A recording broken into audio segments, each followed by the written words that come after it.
మీ business ఏదైనా మీ ఊర్లో promotion చేయాలంటే అది సుమన్ టీవీతోనే సాధ్యం. ఇప్పుడే సంప్రదించండి. హాయ్ హలో నమస్తే వెల్కమ్ టు సుమన్ టీవీ.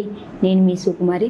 చాలామంది ఇసుక అక్రమంగా తరలిస్తున్నారని చెప్పేసి చాలా కేసెస్ అయితే మనం చూస్తూ ఉన్నాం. కానీ ఎందుకు అక్రమంగా తీసుకెళ్ళడం, ఎందుకు ఆ పేరు పెట్టారు, అసలు ఇసుక తీసుకెళ్తే ఏమవుతుంది, ఎందుకు పట్టుకున్నారు, ఒకసారి దీని గురించి వివరించడానికి మన ముందు ఉన్న ఉలవపాడు ఎస్ఐ అయినటువంటి కె అంకమరావు గారు ఉన్నారు. సార్ మాట్లాడి తెలుసుకుందాం. నమస్తే సార్. నమస్తే సార్, చాలామంది మేము చూస్తున్నాం ఇసుక అక్రమంగా తీసుకెళ్తున్నారని చెప్పేసి కేసెస్ చూస్తూ ఉన్నాం. అసలు తీసుకెళ్తే ఏమవుతుంది సార్?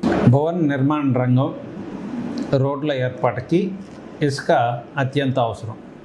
అదేవిధంగా ఇసుకని ఎక్కువగా తీయడం వల్ల భూగర్భ జల నీటి మట్టం తగ్గిపోవడం వల్ల రైతులు కూడా ఇబ్బంది పడే పరిస్థితి వస్తుంది. ఈ రెండింటి యొక్క సమతుల్యతను దెబ్బతినకుండా ప్రభుత్వం కొన్ని రీచ్లను నోటిఫై చేయడం జరిగింది.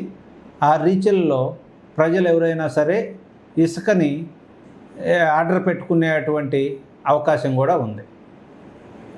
ఎవరైతే అక్రమంగా నోటిఫై చేయనటువంటి రీచ్ల్లో ఎటువంటి అనుమతులు లేకుండా తరలిస్తారో వాళ్ళని పట్టుకొని వాళ్ళ మీద కేసులు నమోదు చేసి చట్ట ప్రకారం చర్యలు తీసుకోవడం జరుగుతుంది.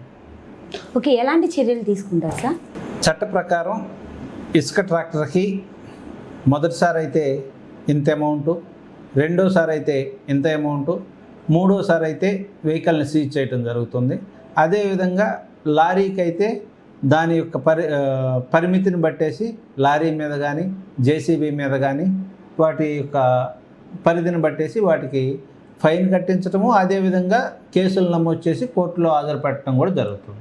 Sir, thank you sir. మాకు చాలా వరకు ఈ డౌట్ ఉండేది, అసలు ఇలా ప్రతిరోజు ఇలానే జరుగుతుంది, ఎందుకు తీసుకుంటున్నారు, అసలు సార్ వాళ్ళు కస్టడీలోకి ఎందుకు తీసుకున్నారని ఒక డౌట్ అయితే ఉంది. ఈరోజు క్లియర్ చేశారు. Thank you sir. Thank you. Okay, చూసారు కదండి, ఇలాంటి డౌట్ని క్లియర్ చేయడానికి ఈ రోజు అయితే మీ సుమన్ టీవీ ముందుకు వచ్చింది.